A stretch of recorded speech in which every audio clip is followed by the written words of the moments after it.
স্বাগত নিউজ 24 সংবাদে। পুরো সংবাদে আপনার সঙ্গে আছি আমরা দুজন, আমি নাফিসা হক এবং আমি ফয়সাল মাহমুদ। দর্শক দেখছিলেন অন্যান্য শিরোনামগুলো, এবার বিস্তারিত। গুম খুন সহ জুলাই আগস্টের গণহত্যা ও মানবতা বিরোধী অপরাধের বিচারে সহায়তার আশ্বাস দিয়েছেন সাবেক 2 মার্কিন রাষ্ট্রদূত। এদিকে জুলাই বিপ্লবে গাজীপুরের কোনাবাড়িতে কলেজ ছাত্র হৃদয় হত্যা মামলায় ওসি আশরাফুল ইসলাম সহ 5 পুলিশ সদস্যের বিরুদ্ধে তদন্ত প্রতিবেদন দিতে 15 জুন পর্যন্ত সময় বেঁধে দিয়েছেন ট্রাইব্যুনাল।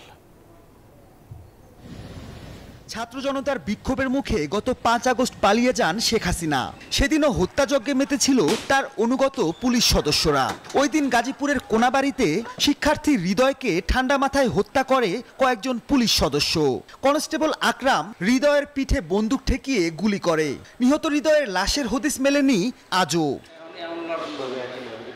সেই হত্যাকাণ্ডে জড়িত ওসি KM আশরাফউদ্দিন ও কনস্টেবল আকরাম সহ 5 পুলিশ সদস্যকে বুধবার আন্তর্জাতিক অপরাধ ট্রাইব্যুনালে হাজির করা হয়। পরে শুনানি শেষে তদন্ত প্রতিবেদন দাখিলে 15 জুন সময় বেঁধে দেন ট্রাইব্যুনাল। সেই আকরাম হোসেন আজকে এখানে উপস্থিত ছিল কোর্টে। তাকে আমরা জিজ্ঞাসাবাদ করে কে তাকে এই রাইফেল দিয়ে গুলি করার হুকুম দিয়েছিল এবং তার সাথে কারা কারা ছিল তাদেরকে আইডেন্টিফাই করার জন্য, তার হুকুমদাতাদের আইডেন্টিফাই করার জন্য এবং তার লাশটি কোথায় নিয়ে গিয়ে গুম করা হয়েছে বা ফেলে দেওয়া হয়েছে সেটা উদ্ধার করার জন্য আমরা তাকে জিজ্ঞাসাবাদের জন্য কোর্টের কাছে 1 দিনের অনুমতি চেয়েছি। এদিকে ট্রাইব্যুনালের বিচার কার্য সম্পর্কে অবহিত হতে বুধবার ট্রাইব্যুনালে আসেন যুক্তরাষ্ট্রভিত্তিক থিঙ্ক ট্যাঙ্ক রাইট টু ফ্রিডমের 2 প্রতিনিধি। পরে চিফ প্রসিকিউটরের সঙ্গে সাক্ষাৎ করেন বিগত সময়ে বাংলাদেশে নিযুক্ত এই 2 কূটনীতিক। বৈঠকে খুনি হাসিনা ও তার দোসরদের বিচারে সার্বিক সহায়তার আশ্বাস দেন তারা। 15 বছরে যে সমস্ত গুম, এক্সট্রা জুডিশিয়াল কিলিং এগুলো হয়েছে সেগুলোর ব্যাপারে তারা আগের থেকেই এই থিঙ্ক ট্যাঙ্কটি তারা বক্তব্য দিয়ে এসেছে। তারা এই বিচার প্রক্রিয়ার অগ্রগতি, বিচার প্রক্রিয়াতে কোথায় কোনো সমস্যা আছে কিনা এই সব বিষয়ে আমাদের সাথে খোলামেলা কথাবার্তা বলেছেন। তারা বলেছেন তাদের পক্ষে যতটুকু সম্ভব তারা বাংলাদেশে এই মানবতা বিরোধী অপরাধের বিচারের ক্ষেত্রে তারা সহযোগিতাও করতে চান। আন্তর্জাতিক অপরাধ ট্রাইব্যুনাল নিয়ে বিভিন্ন রকম অপপ্রচার রোধে সহযোগিতারও কথা জানিয়েছেন তারা। ন্যায় বিচার নিশ্চিতে সকলের সহযোগিতা চান চিফ প্রসিকিউটর। অতিরিক্ত চাপ প্রয়োগ করবেন না, কারণ বিচার, ন্যায় বিচার জটিল এবং কঠিন একটা প্রক্রিয়া। মাহমুদুল হাসান, নিউজ 24, ঢাকা। আগামী জাতীয় নির্বাচনে অন্য কোনো দলের সাথে জোটে যাবে না বিপ্লবীদের নতুন দল জাতীয় নাগরিক পার্টি NCP। বরং নির্বাচনের আগে তাদের নেতৃত্বে গঠিত হতে পারে নতুন নির্বাচনী জোট। নিউজ 24-কে এমন তথ্য জানিয়েছেন দলটির যুগ্ম আহ্বায়ক সরওয়ার তুষার। শুধু তাই নয়, তিনি আরও জানিয়েছেন ঈদের পর নিবন্ধনের জন্য তারা নির্বাচন কমিশনে আবেদন করবেন। আর দলের আরেক নেতা যুগ্ম আহ্বায়ক সামান্তা শারমিন জানিয়েছেন প্রায় 300 আসনেই তারা প্রার্থী দেওয়ার সক্ষমতা রাখেন এবং এই নিয়েই তারা কাজ করছেন। বিস্তারিত রিপোর্টে। তরুণদের নেতৃত্বে গঠিত জাতীয় নাগরিক পার্টির নেতারা ব্যস্ত দলের সাংগঠনিক কাঠামো সাজাতে। সারা দেশে দলীয় কার্যক্রমের ব্যাপ্তি বাড়াতে দেশের বিভিন্ন প্রান্ত থেকে আসা ব্যক্তিদের নিয়ে প্রতিনিয়ত মিটিং করছেন দলটির কেন্দ্রীয় নেতারা। দেশের পরিবর্তিত পরিস্থিতিতে গঠিত নতুন দলের সামনে রয়েছে নানামুখী চ্যালেঞ্জ। নির্বাচন কমিশনের শর্ত পূরণ, বড় রাজনৈতিক দলগুলোর সঙ্গে ভোটের মাঠের লড়াই, ভোটারদের কাছে জনপ্রিয়তা অর্জন সহ নানা বিষয়। আগামী জাতীয় নির্বাচনে জাতীয় নাগরিক পার্টি এককভাবে নাকি যৌথভাবে অংশ নিবে এমন প্রশ্নে দলটির 2 নেতা জানান নির্বাচনকে কেন্দ্র করে কারো সাথে জোটে যাবে না তারা, বরং তাদের নেতৃত্বে গঠিত হতে পারে নতুন জোট। আমরা অন্য কোনো দলের নেতৃত্বে জোটে যাব না, এটা খুব পরিষ্কার, কারণ আমরা নিজের আলাদা একটা সেন্টার হতে চাই এখানে। আমরা প্রথমত আমাদের টার্গেট হচ্ছে 300 আসনে প্রার্থী দেওয়া এবং সেটা আমরা করার জন্য যা যা করা দরকার তাতে আমরা করব। অন্য কাউকে নিয়ে ইলেকশনের আগে জোট হতে পারে, কিন্তু সেটা আমাদের নেতৃত্বে হবে। অ্যালায়েন্সের বিষয়টা পুরোপুরি নির্বাচন কেন্দ্রিক আলাপ।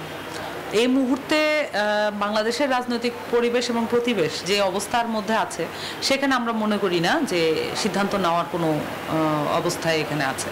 দলের প্রতীক এবং নিবন্ধন নিয়ে এই 2 নেতা জানান ঈদের পর নির্বাচন কমিশনে নিবন্ধনের জন্য আবেদন করবেন তারা। দলীয় ফোরামে আলোচনার পর নির্ধারণ হবে দলের প্রতীক। প্রতীকের ক্ষেত্রে এসেছিল অনেক ধরনের প্রতীকই এসেছিল। এখানে বিশেষত শিক্ষার্থীদের সাথে সংযুক্ত থাকে এমন কোনো দোয়াত, কলম, বই এ ধরনের কিছু প্রতীকও এসেছে। আবার বিপ্লবের সাথে সংযুক্ত এমন মানে মুষ্টিবদ্ধ হাত বা এই ধরনের প্রতীকও এসেছে। তো সব মিলিয়ে আসলে প্রতীকটা নিয়ে যেহেতু আমাদের অ্যানালাইসিস এখনো চলমান, আর যেহেতু এটার সাথে আসলে নির্বাচন কমিশনের নির্বাচনে কি ধরনের প্রতীক অ্যাভেলেবল আছে বা এইগুলোর সাথেও সংযুক্তই আছে, মানে এটা রিলেটেড, তো এটা এখনো বলা যাচ্ছে না, আমরা আমাদের আলাপচারিতা চলছে। নিবন্ধনের জন্য যেটা দরকার 21টা জেলা 100 উপজেলায় অফিস থাকতে হয়, গঠনতন্ত্র থাকতে হয়, এগুলো আমাদের প্রস্তুত হয়ে যাবে এর মধ্যেই। আমরা আশা করি যে মের মাঝামাঝি কিংবা শেষের মধ্যে আমরা হয়তো মানে নিবন্ধনের জন্য আবেদন করতে পারবো। জাতীয় নির্বাচনের আগে সারা দেশে দলীয় কার্যক্রম বৃদ্ধি তাদের অন্যতম লক্ষ্য বলেও জানান তারা। মাজহারুল ইসলাম, নিউজ 24, ঢাকা। শেখ হাসিনার বিচারের সাথে নির্বাচনের কোনো সম্পর্ক নেই বলে মন্তব্য করেছেন বিএনপির স্থায়ী কমিটির সদস্য আমির খসরু মাহমুদ চৌধুরী। বুধবার দুপুরে রাজধানীর একটি হোটেলে গোলটেবিল বৈঠক শেষে সাংবাদিকদের প্রশ্নের এক জবাবে তিনি একথা বলেছেন। এদিকে বিএনপির সিনিয়র যুগ্ম মহাসচিব রুহুল কবির রিজভী বলেছেন, সরকারের ভেতরে কিচেন ক্যাবিনেট থাকায় কোনো বিষয়ে ডক্টর ইউনূস একা সিদ্ধান্ত গ্রহণ করতে পারছেন না। রাজধানীর একটি হোটেলে Bangladesh ship breakers and recycling association আয়োজিত গোলটেবিল বৈঠকে অংশ নেন বিএনপির স্থায়ী কমিটির সদস্য আমির খসরু মাহমুদ চৌধুরী। তিনি বলেন, দুর্নীতি ও বিদেশে অর্থ পাচার করে আওয়ামী লীগ দেশের অর্থনীতিকে পঙ্গু করে দিয়ে গেছে, যার কারণে দেশের অর্থনৈতিক সংকট কাটছে না। গোলটেবিল বৈঠক শেষে সাংবাদিকদের প্রশ্নের জবাবে আমির খসরু বলেন, শেখ হাসিনার বিচার বা অন্য কোনো অজুহাত দেখিয়ে নির্বাচন পিছিয়ে দেওয়া যাবে না। বিচারিক প্রক্রিয়া চলতেই থাকবে, এটা তো কোনো জায়গায় থেমে যাবে না। শেখ হাসিনার বিচারের পরে তো বিচারিক প্রক্রিয়া থেমে যাবে তা তো না, তারপরেও তো বিচার আছে। আজকে এটার জন্য হবে না নির্বাচন, কালকে আরেকটার জন্য হবে না, পরশু আরেকটার জন্য, কত কথা তো শুনতেছি। এই সমস্ত কথাবার্তা বলে নির্বাচন ব্যবস্থা, গণতান্ত্রিক ব্যবস্থাকে পিছিয়ে নেওয়ার কোনো সুযোগ নেই। তিনি বলেন, দেশের চলমান সংকট উত্তরণে নির্বাচনের বিকল্প নেই। 8 মাস চলে যাচ্ছে, বাংলাদেশে কোনো নির্বাচিত সরকার নেই, বাংলাদেশে কোনো প্রতিনিধিরা দেশ চালাচ্ছে না, জনগণের প্রতিনিধিরা দেশ চালাচ্ছে না। এখানে জনসমর্থন পুষ্ট সরকারের যে শক্তি, যে ওয়েট থাকে, যে পলিটিক্যাল ওয়েট থাকে, এটা ব্যতীত আপনি সফলভাবে এটা সমাধান করতে পারবেন না। এদিকে জাতীয় প্রেস ক্লাবের সামনে নন এমপিও শিক্ষকদের লাগাতার অবস্থান কর্মসূচিতে সংহতি জানিয়ে বিএনপির সিনিয়র যুগ্ম মহাসচিব রুহুল কবির রিজভী অভিযোগ করেন, দেশ পরিচালনায় সঠিক পদক্ষেপ নিতে পারছে না অন্তর্বর্তী সরকার। আমরা প্রধান উপদেষ্টাকে সম্মান করি, তিনি দেশের একজন গুণী ব্যক্তি, তিনি যে সিদ্ধান্ত নেবেন সেই সিদ্ধান্তের উপর তাকে থাকতে হবে, তাকে দেখতে হবে যে তাদের আশেপাশে শেখ হাসিনার দোষর, শেখ হাসিনার ক্যাসিনো রাজনীতিকে যারা টিকিয়ে রেখেছিল, তারা যদি আপনার প্রশাসনে থাকে তাহলে তো আপনার শিক্ষকদের উন্নতি হবে না। বিএনপি ক্ষমতায় গেলে নন এমপিও শিক্ষকদের চাকরি এমপিভুক্ত করা হবে বলেও জানান রিজভী। সাইফুল ইসলাম, নিউজ 24, ঢাকা। প্রায় 7 মাসের মাথায় আবারও বাড়ল অন্তর্বর্তী সরকারের কলেবর। উপদেষ্টা পরিষদে যুক্ত হলেন এনজিও প্রতিনিধি অধ্যাপক CR আবরার। শিক্ষা মন্ত্রণালয়ের উপদেষ্টা হিসেবে শপথ নিয়ে সচিবালয়ে এসেই তিনি বলেন, আগামী 8 থেকে 10 মাসের মধ্যে একটি বিজ্ঞান, আধুনিক এবং বাস্তবসম্মত শিক্ষা ব্যবস্থাপনা গড়ে তোলার চেষ্টা করবেন। আর এ সময় বিদায়ী উপদেষ্টা ডক্টর ওয়াহিদুদ্দিন মাহমুদ আশা করেন, বর্তমান শিক্ষার দুরবস্থা কমবে নতুন উপদেষ্টার হাত ধরে।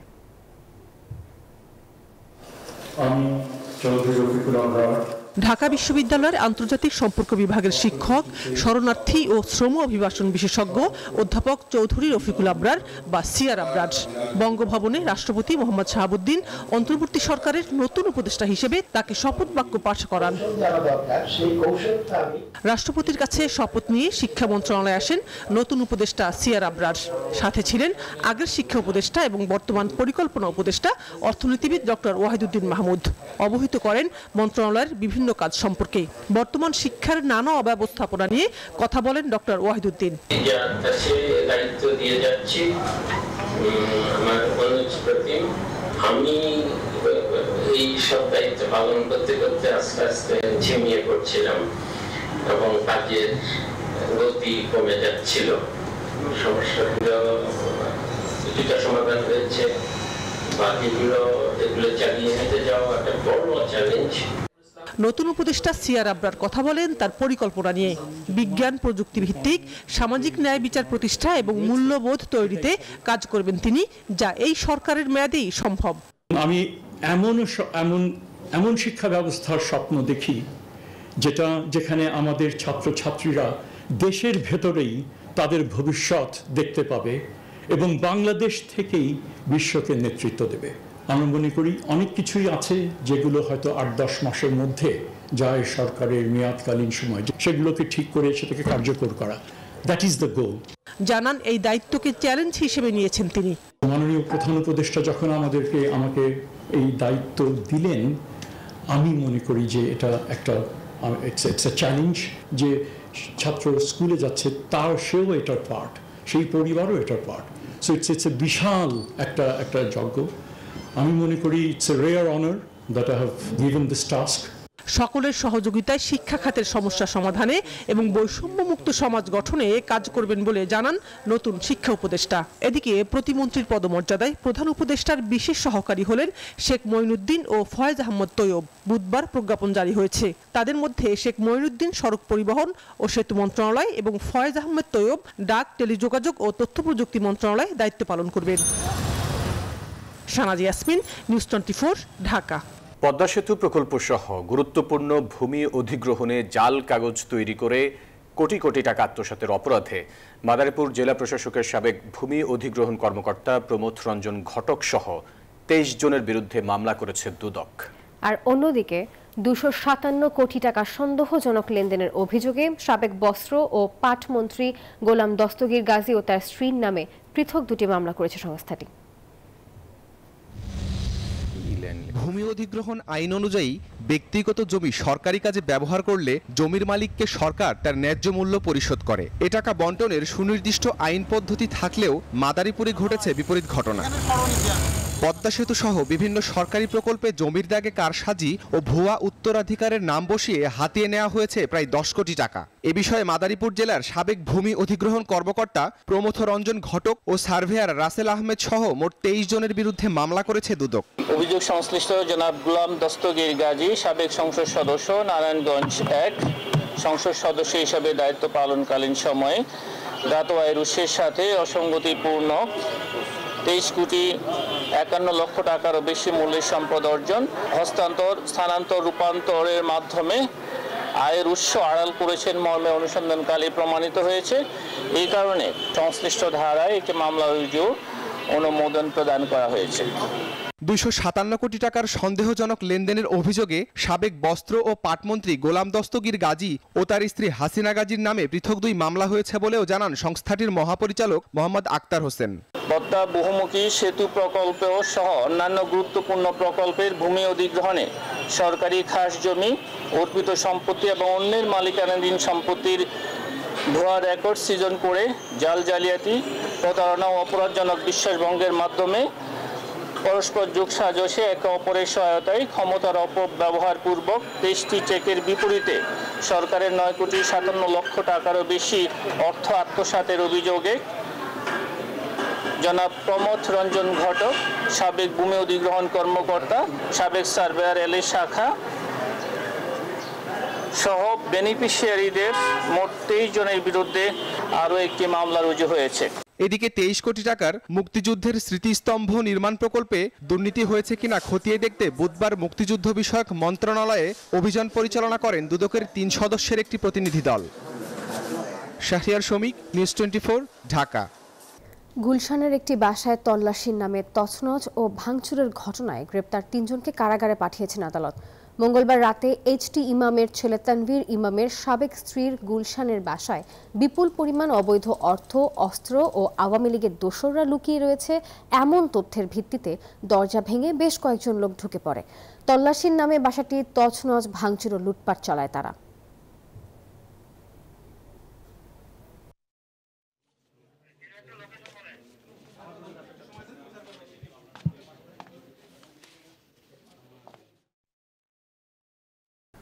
পবিত্র মাহে রমজানের চতুর্থ দিনে জমজমাট বসুন্ধরার আইসিসিবির ইফতার বাজার।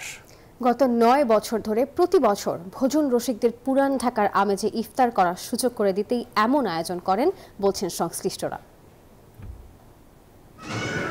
নতুন ঢাকার বাসিন্দাদের পুরান ঢাকার ঐতিহ্যবাহী ইফতারের স্বাদ দিতে প্রতি বছর বসুন্ধরার আইসিসিবিতে আয়োজন করা হয় এই ইফতার বাজারের। রমজানের প্রথম দিন থেকেই আইসিসিবি হেরিটেজ রেস্টুরেন্টের ইফতার বাজার জমজমাট ভোজন রসিকদের পদচারণায়। দিন যত গড়াচ্ছে ক্রেতা সমাগম তত বাড়ছে। তরমুজ আর আমার বেবিও কাবাব পছন্দ করে। এই অনেক ফল, বেগুনি, বড়া এগুলো খেতে পছন্দ করে। ঐতিহ্যবাহী ইফতারির স্বাদ নিতে অনেকে ছুটে যান পুরান ঢাকায়। তবে এখন বসুন্ধরার আইসিসিবিতেও মিলছে সেই আমেজের বাহারি ইফতার। পুরান ঢাকার ছেলে হিসেবে আমরা ওটা খুব মিস করি, তারা কিছুটা হয়তো ওটার যোগান দিচ্ছে। ভালোই লাগে, বেছে বেছে নেওয়া যায়, এক এক দিন এক এক রকম নেওয়া যায়। ইফতারিতে পছন্দ জিলাপি। জিলাপি ছাড়া আমার ইফতারি আসলে মনে হয় কমপ্লিট হয় না। এখানে 20টি স্টলে সাজানো হয়েছে নানা মুখরোচক ইফতার আইটেম। বিরিয়ানি প্রেমীদের জন্য রয়েছে মাটন কাচ্চি, মোরগ পোলাও, বিফ তেহারি। মাটন কাচ্চি বিরিয়ানি 520 টাকা, মোরগ পোলাও 450 টাকা, বিফ তেহারি 350 টাকা। ভেরিয়াস আইটেম আছে আমাদের এখানে। এর ভিতর সবথেকে এক্সেপশনাল গুলো হচ্ছে আমাদের কাবাব আইটেমগুলো। এছাড়া কাবাবের সমারোহে রয়েছে চিকেন রেশমি, হারিয়ালি, তন্দুরি, বিফ শিক কাবাবের মতো বিশেষ পদ। এছাড়া হান্ডি কাবাব, ডিম চপ, কালাভুনা, মাটন হালিমের মতো পুরান ঢাকার বিশেষ ইফতারও পাওয়া যাচ্ছে এখানে। মরিয়ম আজিজ মৌরিন, নিউজ 24, ঢাকা। দর্শক, ছিল নিউজ 24 সংবাদে। এতক্ষণ সঙ্গে থাকার জন্য ধন্যবাদ সবাইকে।